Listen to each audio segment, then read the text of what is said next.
Revelação cósmica. A origem do caos. Do primeiro eu do universo. As reflexões apresentadas aqui não têm a pretensão de estabelecer verdades absolutas. Elas existem como instrumentos de análise e convites à consciência crítica, desloca o leitor do conforto das certezas para o território fértil da investigação consciente.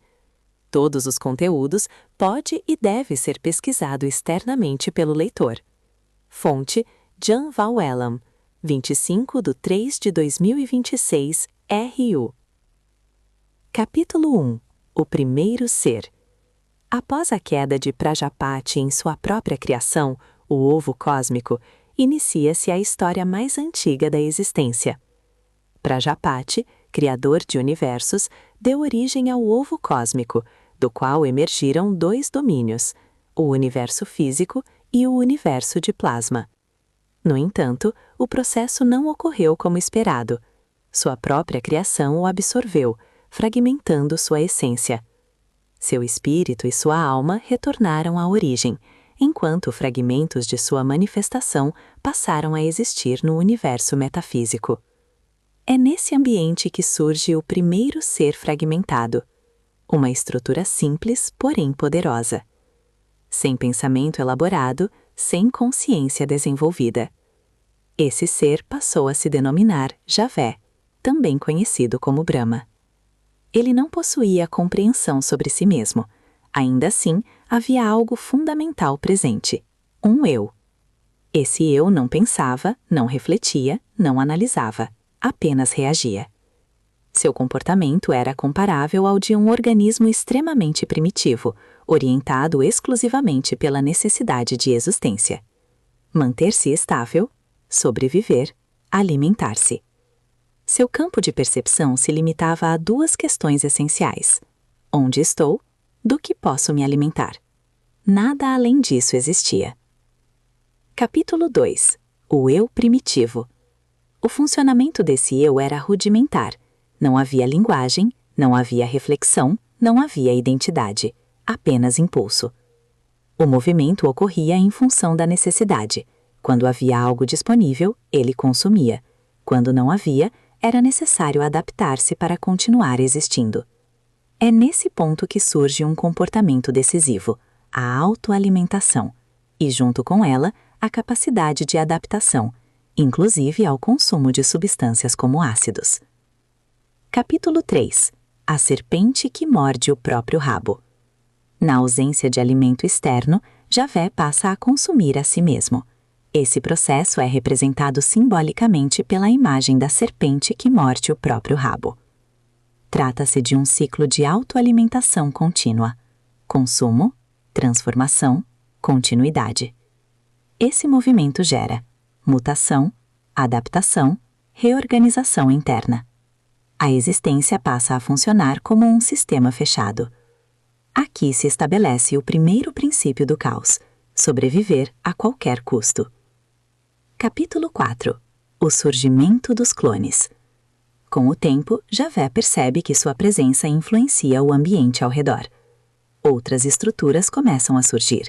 São cópias, clones. Esses clones não possuem autonomia, reproduzem exatamente o mesmo padrão: sobrevivência, consumo, adaptação.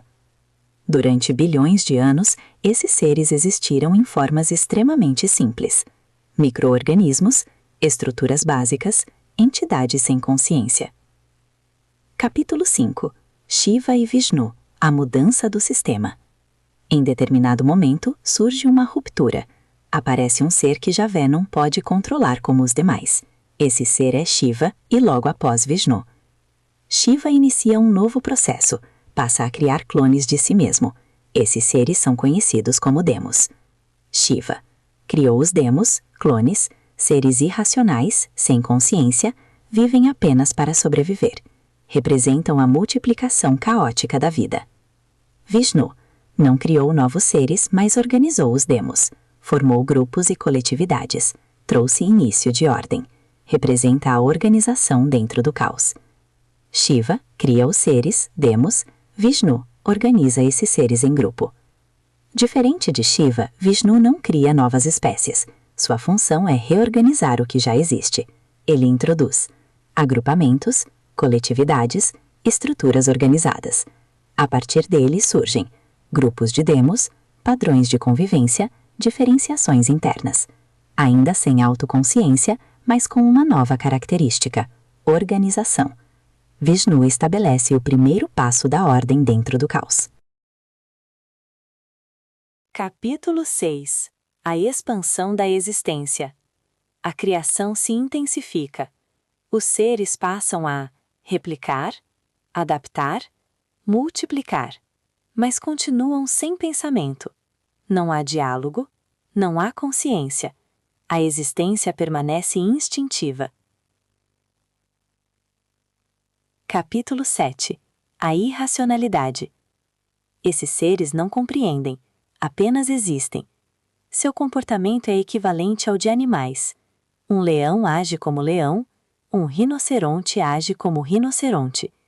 Não há questionamento, não há interpretação, não há significado. Capítulo 8. A Trimurti e a organização. Com o avanço do processo, surge a Trimurti. Pela primeira vez aparecem organização, convivência, estrutura coletiva. Os seres passem a se agrupar, ainda sem consciência plena, mas já não totalmente caóticos. Capítulo 9. A quase-racionalidade. Surge uma forma inicial de racionalidade, ainda limitada, mas suficiente para perceber padrões, reconhecer grupos, diferenciar estruturas.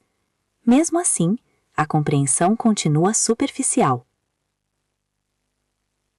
Capítulo 10. A limitação da percepção. Esses seres não entendem contexto, observam eventos de forma fragmentada. Ver cavalos correndo é apenas ver cavalos. Ver cavaleiros não gera compreensão do conjunto. Esse funcionamento é comparável a sistemas que executam padrões sem entender seu significado. Falta autoconsciência. Capítulo 11. A evolução lenta. A evolução ocorre lentamente. Ao longo de milhões de anos, os seres passam a diferenciar, organizar, estruturar. Desenvolvem lógica e até tecnologia, mas ainda não possuem liberdade de pensamento, crítica, criatividade. Capítulo 12. O projeto de transferência. Diante das limitações e fracassos de Javé, surge uma decisão: levar a vida para outro universo. Esse novo ambiente se torna um campo de testes e experiências. A vida é transferida. Capítulo 13. A vida biológica. Surgem no novo universo físico micro-organismos, bactérias, formas unicelulares. Depois, organismos pluricelulares, estruturas mais complexas. Tudo ainda regido por instinto. Após milhares de criações, todas falharam em um ponto essencial. Nenhuma foi capaz de resolver o problema de Javé. Capítulo 14. O surgimento do humano. Após bilhões de anos, surge a última espécie criada até hoje, com finalidade de ser escrava de outras espécies, arcontes, o ser humano. Com ele aparece algo inédito não planejado: criatividade, imaginação, consciência, sagacidade. O humano não apenas reage, ele escolhe, ele questiona, diferente de todos os seres criados anteriormente. Capítulo 15. A diferença essencial. Outros seres, instintivos, limitados, sem autoconsciência. Humanos, conscientes, criativos, reflexivos. O humano pode rir da própria dor, criar, agir contra o instinto, cuidar do outro, amar. Capítulo 16. O conflito final. O surgimento do humano gera um conflito. Os seres anteriores não conseguem compreender, controlar, porque o humano possui algo único, liberdade de consciência e o único ser com capacidade de ajuda a Javé. Linha do tempo. Conclusão.